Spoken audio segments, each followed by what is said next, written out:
If you were looking for career advice from a career coach, and he had led teams that have placed over 6,000 pros in 21 industries, worked at the largest Fortune 500 recruitment firm in the world, was responsible for over $50 million of placements of executives, and was one of the top recruiters recognized nationally while serving in the United States Army, you'd probably say he's qualified.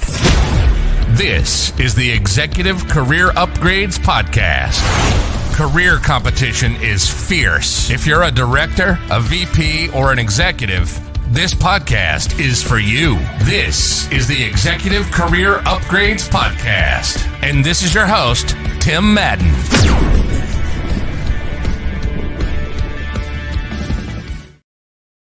All right. Let's get started. Hey, welcome to the Executive Career Upgrades Podcast. Hey, if you don't know me, I am Tim Madden. We help those targeting six figures or multiple six figures, hey, find jobs they love quickly, start that new job off on the right foot, or maybe hone in on those much needed leadership and development tools to be successful in corporate America.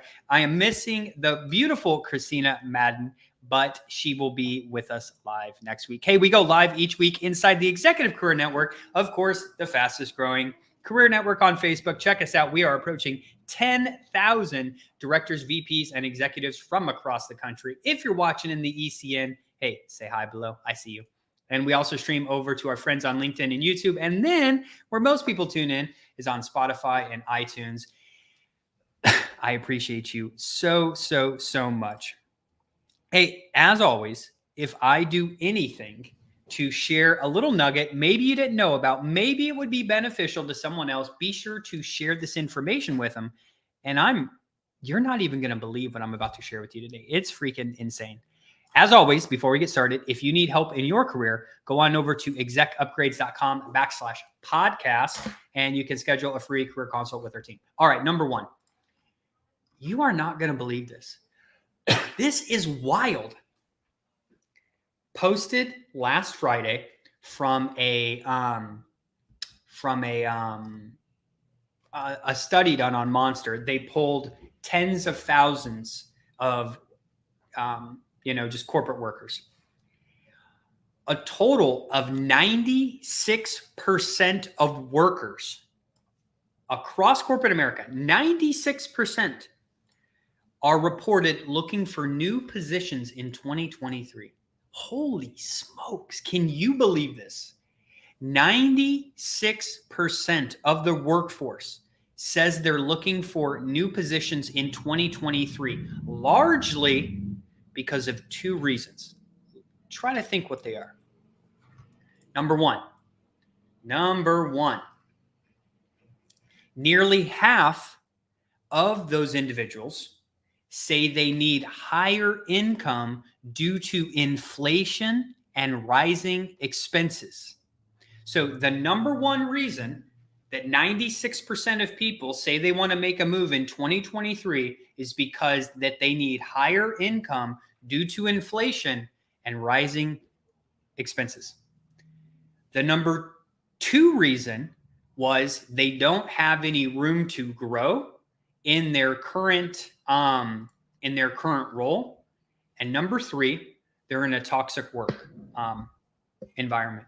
So if you are a job seeker, that means you got some competition this year, okay?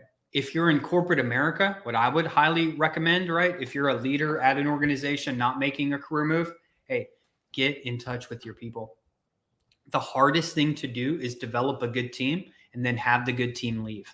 So right now, before we get into the other topics, okay, if you don't know what motivates your people, if you don't know their professional goals, their personal goals, the goals that they have with the company, now might be a good time to reiterate that. Because as you've noticed over the past year, right, lots of people have left to go somewhere else, right, due to many reasons, right? Retain good talent. So, hey, now you have the stats, right? The stats again, 96% of people said they're looking for a new position in 2023 because of inflation, because they can't grow in their current role, or they're in a toxic work environment. All right. Number two, percent of all jobs. Good news, good news. Are we in a recession? Is a recession approaching? Is people not sure? Well, here is the data. I think it was in October when I last checked that there was 11.3 million jobs posted all across the internet for America. Okay.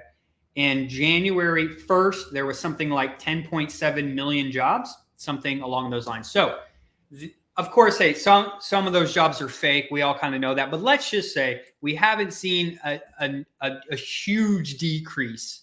Maybe what's that? I don't know, not 10%, maybe 5 or 4%, 4%. Okay. So the job market's still strong.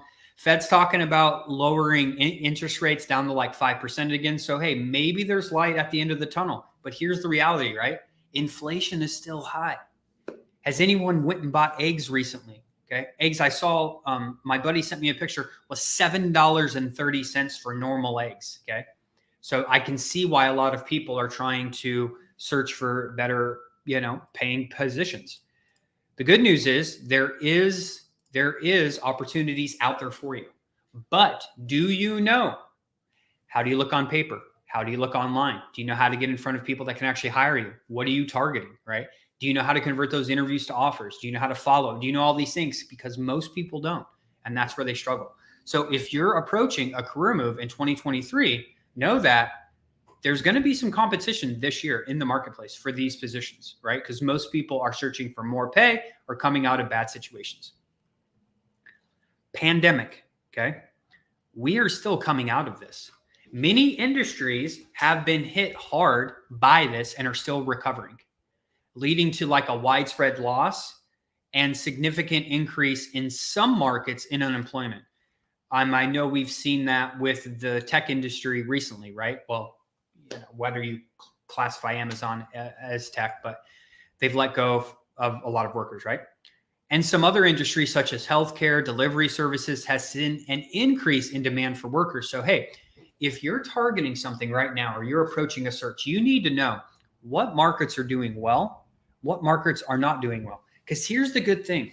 When the news says that tech's doing bad, okay, we're talking about what, like less than 15% of the overall workplace. So the good news is 85% still going strong.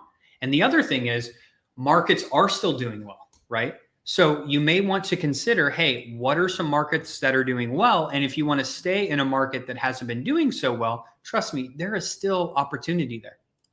The biggest one for last year, episode 66, guys, Executive Insights, a look at the current market, right?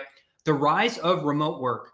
Here at Executive Career Upgrades, right, we help directors, VPs, and executives land new roles, right? Last year, a little over 90% of the individuals we help find jobs they love were in remote settings. Companies continue to go to remote. They are not stopping it. Trust me. All of ECU is remote. All of our employees, right? Marketing everywhere is across the country, right? This is what we're moving to. This is what we are moving to. Unless you need someone packaging a box or something, remote work is coming, okay? More remote work. It's just what people prefer, etc. It's coming. It's here to stay. So the pandemic really accelerated the trend of these remote works. And many companies are considering it literally making a permanent option. Most already have. This has some implications, though, when we think about this in the job market. The types of jobs that are going to be in demand and the type of skills employers are looking for. Okay. Most people leading remote teams right now have not been given a playbook, have not been told how to do this effectively. How many meetings do you run? Do you run one meeting a day, 2 meetings a day, 1 meeting a week, 1 every other week? Everyone's trying to figure it out, right? How do I conduct all of these performance reviews? How do I do? So there's lots of challenges, right, that leaders are going to have to overcome as remote work continues to be more prevalent year over year. Automation, okay, and the impact on jobs, right? Automation and technology are doing so many amazing things right now. I'm sure almost everyone in the world has heard of ChatGPT, the other AIs, neural links, satellites, all of this new automation and technology coming, right? They're continuing to shape and change the job market. So while what's happening is, while some jobs are going to become pretty much obsolete in the next 5 years, right? Others are becoming more in demand. This is an ongoing trend that's going to shape the job market. So if you are a corporate leader right now and you're not staying up to date with new technologies, new process workflows, companies out there that are making it easier to conduct business, collaborate with your team, communicate with your team, etc. Hey, you are absolutely missing out, because there's some amazing automation tools out there right now. Probably due for another episode on that. Number 4, the gig economy. This is very interesting too. The gig economy, I'll talk about in a sec, has been growing in recent years, and it has been accelerated by the pandemic. Okay. This is going to kind of change the way people think about their jobs and careers. When I specifically talk about the gig economy, I talk about contracting. Okay. Whether you own your own business, you're a 1099 contractor, something, right? We have seen over the past couple of years, individuals take on more contract work. Now, these deals are all structured differently, right? But I can say this: if you are a corporate leader who specializes in sales, marketing, ops, finance, something, and you don't have a little side hustle on the side, you're really missing out on a significant amount of revenue. Because think about this. Most of you, if you're watching this, you're a corporate leader who probably works 40 to 60 hours a week, something like that, right? A lot of these companies out there that are looking for talent just like you don't need a full-time person. They just need a consultant for like an hour a week, maybe 2 hours a week, right? That can pay you substantially. We've had someone, just a couple months ago land a contract where he was getting paid $1,500 an hour, 10 hours a week. Pretty good pay, right? Depending on what level you're at. We've had people just accepted a role 2 weeks ago for $400 an hour, right? Like, all these deals are structured, but I would say this: companies are hiring more consultants. Okay. So if you're already good in your career, you're at a job you love, everything's going well, have you thought about doing some consulting work? Because there's lots of companies in need right now. You may think it's easy for you to talk about a sales process, optimizing ad campaigns, P&L. I don't know what you specialize in, right? But there is an increasingly, right? It's more and more each year that companies are just using more and more contractors, because just the way the job market is shaped right now. High demand, skills that are in high demand and becoming more high demand, right? Data analysis. This is so important. I was just at a business conference, guys, me and Christina, over the weekend. One whole day was about data. They had a data scientist there that used to work for Google that now works for this new organization. It's literally insane when you start breaking down data. So I know some large companies have this, right? If you're a corporate leader right now in a smaller mid-sized organization, I would highly recommend, right, to go over to Google, to go over to YouTube. They have the Google certificate for free. Some data scientist, like entry-level thing. Hey, take that. That skill is so high in demand right now because people don't even know what data to pull, how to see it, how to view it, etc. There's multiple in-demand skills here right now. But I would say, as we're moving to predominantly a technology-driven marketplace, to not be able to understand data, and I don't mean like the simplest concepts, intermediate level, it's going to be tough for you to make the decisions in corporate America for the benefit of the organization. So, hey, you heard it here first. In-demand skill, data analysis, very important. Job search strategies, right? With so many people looking for help, you need to start determining what your job search strategy is going to be for finding a job. Okay. We've already talked about it before. How do you look on paper? How are your networking skills? How is your ability to build a strong online presence? Hey, how can we create products that, highlight our achievements and our successes throughout our career? How do we get in front of people that can actually hire us? What do we say during that process? How do we ask them for a little more compensation based on market conditions, right? These are things that are becoming increasingly more important year over year because, let's be honest, for you to click apply on a website and get a job making 200, 400, 600, 800, it's extremely difficult, right? So we have to make sure we're branded effectively and we make our way, to set ourselves up for success. Because each year it becomes easier to click apply online. And these companies are just flooded with resumes, right? I have lots of friends who are recruiters, and they'll say a job post will go live for some VP. They'll put it on LinkedIn, Indeed, they'll put it on all the job sites. And 5 days later, they have 3,000 candidates or resumes, and they have one recruiter looking at the job. How are you going to stand out in this marketplace where Monster just said 96% of people are looking for a new opportunity this year? Lots of competition this year. You gotta hone those skills. You gotta get sharper in this process. The future of work.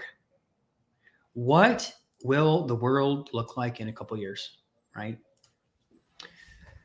More technology, more remote teams, okay? With that being said, how can you position yourself in the best way possible to get the skills you need to get the job you want, and then more importantly, to get the skills you need to be super successful at that job as market conditions continually change? So if you haven't been a remote leader of teams before, I highly recommend, right? Probably buy a book out there. I know there's multiple best-selling books. There's programs you can buy for $99, $1,000, $2,000, or whatever, but get the skills you need to lead those teams effectively. Get the skills you need to analyze data, figuring out what data you need to do. Get the skills you need to figure out how you can find the job and money, that you deserve in the marketplace. Each year, it's going to become just incredibly harder. So let's recap. 96% said they're looking for a new job in 2023. Over about half, actually, a little less than half, says it's because of inflation. And, they just, it's expensive. It's getting more expensive every year, and companies aren't kicking up that rate to all their employees, right? The number 2 reason people are leaving was because of there's no growth opportunities. And number 3 said it's because of a toxic workplace, right? Jobs were down maybe 5%, right? And taking a look at those markets that are doing well, some that aren't doing well. And just because our market's doing well does not mean you can't focus on that, right? So this is the message I wanted to come and deliver you today, to let you know that, hey, there are jobs open right now in every single industry. But are you in presenting yourself the best way possible through this process so people can actually find you and hire you? Okay. And remember, you have to make self-development a priority this year, specifically for managing and leading remote teams and analyzing data. Okay. You'd be doing yourself a huge disservice if you didn't get some expert training in some of these areas. Okay. As always, okay, if you need help in your career, go on over to execupgrades.com/podcast. Until next week, have a great day, everyone.